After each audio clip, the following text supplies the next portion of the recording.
Hello friends, welcome to radio frequency classes. Today we are going to see the topic microstrip line design and the calculation. It is a part of a planar transmission line.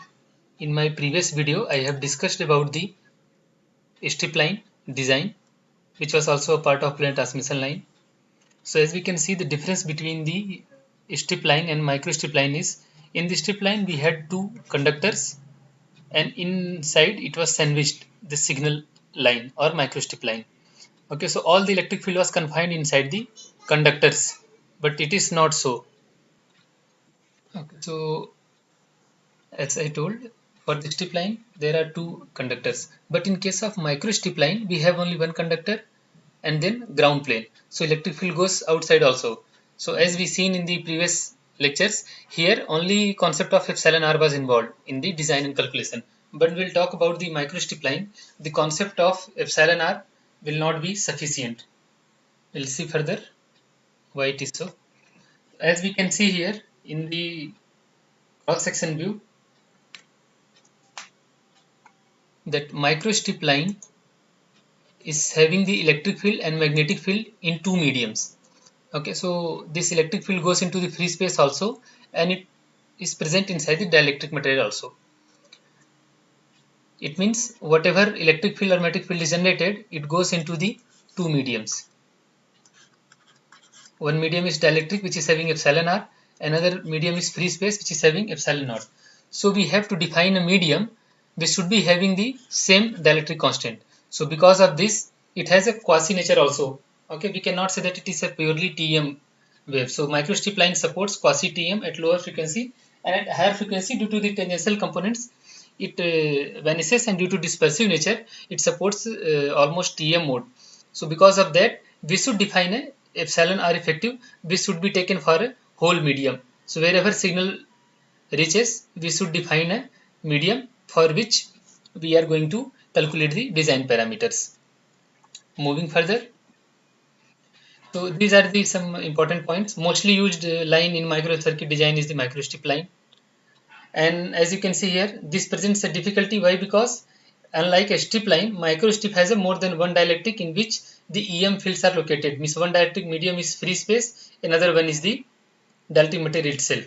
So at lower frequency, as I told, almost it's supposed quasi TM mode, or we can say exactly it is TM, but at high frequency it is almost like quasi TM. So we have to use the concept of epsilon r effective. This suffices the dispersive behavior. There are several techniques, or we say the tools, where we can use the formulas like method of movements or finite element method analysis, and we can solve this using the Maxwell equations, and we can get the result.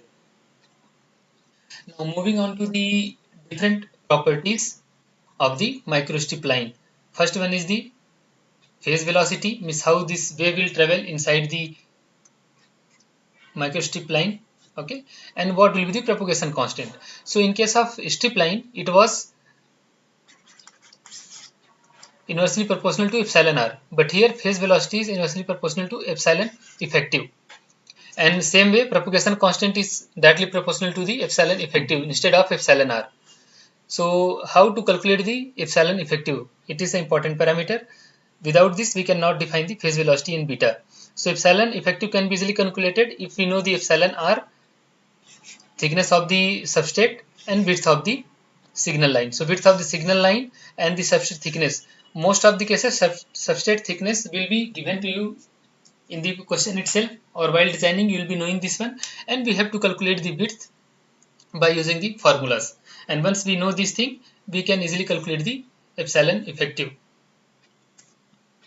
Okay, and another thing is we can verify our epsilon effective should not be greater than epsilon r, and it should not be less than 1. Epsilon effective will be always in between these two parameters, whatever may be the value for epsilon r. Now, there are two approach or two type of question can be framed in this. First one, it can be asked to calculate the impedance of the microstrip line or width of the microstrip line. So basically, if I would like to say, there are three parameters: impedance calculation, width calculation, and length calculation. of the microstrip line design. So when impedance is needed, that time we should know the epsilon effective and we should know the W and D. So if we know all these things, we can calculate the impedance by checking these conditions, whether W by D is less than 1 or greater than 1. If it is less than 1, I should use this formula, and if it is greater than 1, we should use this formula to calculate the impedance. Generally, these questions I have never seen in the exams and all, but it can be asked, so we should know the formula and the condition. Now, moving on to the width and distance based question. So we have to calculate the width. So for that, formula is 8 e to the power capital A divided by e to the power 2 capital A minus 2. This is when W by D is less than 2, and if W by D is greater than 2, then we have to use this formula.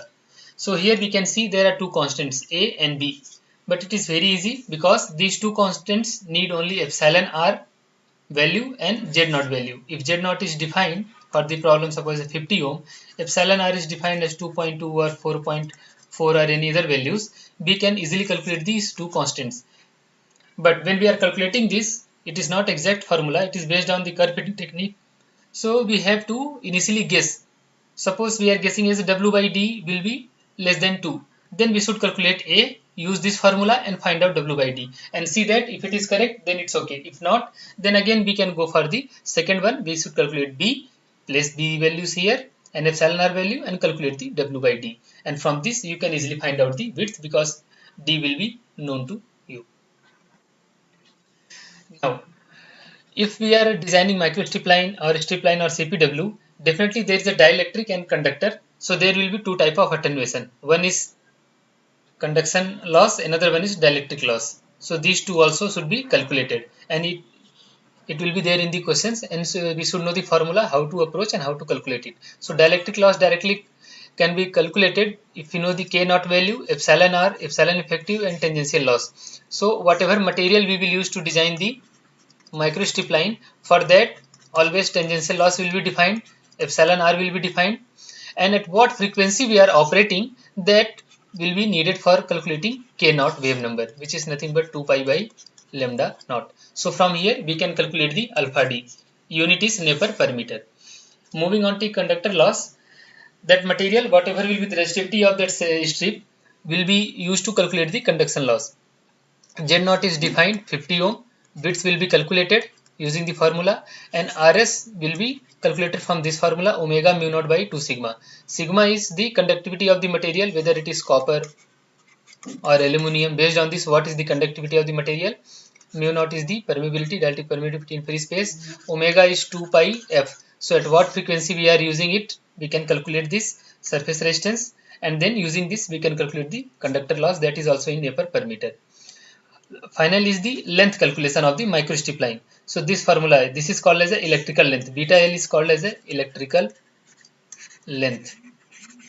So beta L will be nothing but the phase produced. So if I'll say this is a strip, so if we are moving from this point to this point, the change in phase will be nothing but is equals to the beta L. So if I need suppose 180 degree, so I can equate with beta L. If I need 270 degree, I can equate with beta L. Okay, and then we know the epsilon effective value, we know the K naught value, so easily we can calculate the length. It means we can also equate epsilon E K naught L is equals to 180 degree or 270 degree, whatever phase shift is needed, it will be given to you, and from here we can find out the length. Moving further, I'll take one example. We are taking one example here. Design a microstrip line on a 0.5 mm thick alumina substrate. So it has epsilon R of 9.9, 10 del of 0.001, 50 ohm is the characteristic impedance Z naught, and we have to calculate the length of the line required to produce a phase delay of 270 degree. Frequency of operation is given as a 10 GHz, and also compute the total loss on this line assuming copper conductor. So if you want to see this question, so using all the formulas we can easily calculate the parameters. So first thing we have to calculate the width. So we will assume that W by D is less than 2, and we can calculate the value, and we'll see that. So first we are making a guess that our W by D will be less than 2. So we can see that, and Z naught is given as 50 ohm. So for this we have to calculate the value A, and then we have to get the W by D. So for this I already calculated. You can also calculate. W by D will be equals to 0.965. So it is less than 2 only. So our guess was correct. So from here we will get the W, width of the strip micro strip, okay, and that will be 0.483 mm. Okay, so this we can calculate because D is given to you 0.5 mm. So you can multiply with this, you will get width as a 0.483 mm. So our formula is correct. Now and also you have to calculate the epsilon effective. That I have already calculated. That will be 6.665 from the previous formulas as we have seen. From there we can calculate the epsilon effective also, and then we have to calculate the phase. So for phase, as I told, we have to take the formula. Just 1 second. We have to take the formula of phase. So phi was equals to 270 degrees needed. So we can equate this 270 degree with the under root epsilon effective K naught and L. And K naught will be calculated as a 2 pi f by c. Frequency is given to 10 gigahertz. So from here we can calculate K naught. That will be around 209.4 inverse meter. So K naught is in per meter. Unit is per meter. That's why M inverse. You are getting K naught as a 209.4. Epsilon effective is calculated already. So we will get the length as a 270 degree. Now we have to convert this because it is in degree, so you have to multiply pi by 180 degree. Okay, and then divide with under root epsilon e K naught. We will get the value approximately 8.7 mm. So we have calculated the width and length of the microstrip line.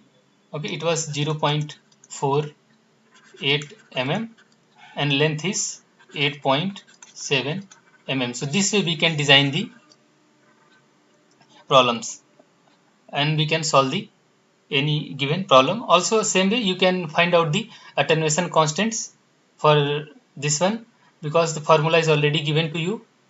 So using this alpha D and alpha C formula we can find out the attenuation constant related with the microstrip line. So that will be approximately, if I have calculated already, you can use the same formula. You can calculate alpha D, that is equal to 0.255 Nepr per meter. You will get this alpha D dielectric attenuation, and alpha C will be equals to approximately 0.0108 Nepr per centimeter, around 0.0108 Nepr per centimeter. Okay, so this is the conductor loss. This is the loss due to dielectric. Now if you want to convert this into the dB per meter, just you have to use 20 log e to the power alpha. This will give you in dB per meter or dB per centimeter, whatever unit you want to make. But this formula you have to use. A reason behind this formula is because our waves always decay in the exponential manner. Okay, when it travels across the line, it decays with e to the power alpha factor. That's why we are using this log e to the power alpha. And 20 is because we are talking about the voltage and electric field, so we use always 20 because power is proportional to V square. So from here we are getting 20. If we are talking about power, we can take 10 log e to the power alpha. So this way you can solve the microstrip line design problem. Any problem given to you, if you have all the parameters using proper conditions, you can design the microstrip line. Thank you for watching the video lecture. If you like the content, do subscribe and share the channel. Stay tuned for more videos. Thank you.